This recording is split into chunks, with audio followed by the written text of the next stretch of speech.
படைப்புக்குரிய symbol எதுன்னு கேட்டா உடுக்கை. அதுதான் நாதம் பிறக்கிறது. எனவே படைப்பு தொழிலின் தலைவன் அவன் என்பதை உணர்த்துவதற்காக உடுக்கை. சரி, படைத்ததெல்லாம் அவர் என்ன பண்ணுவாரு? பாதுகாப்பார். படைச்சதெல்லாம் காப்பார். அதுக்காக இந்த கரம் அபயக்கரன் பேர். படைத்தவற்றை பாதுகாப்பது. அப்படி பாதுகாக்கிற இறைவன் ஒரு கால எல்லையில அதை அழிப்பார். எது? அதுதான் நெருப்பேந்திய கை. சாமி கையில ஏன் நெருப்பு வச்சிருக்கிறாரு? அழிப்பதற்காக.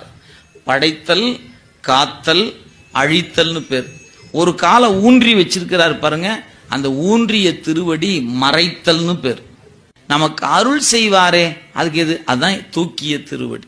கையால தூக்கி நிற்கிறார். ஐந்தொழில் கூத்தை இயற்றுகின்ற தலைவன். அந்த 5 தொழிலுக்கான தலைவன் இறைவன் என்பதை நமக்கு சொல்வதற்கான ஒரே ஒரு வடிவம் நடராசர் வடிவம்.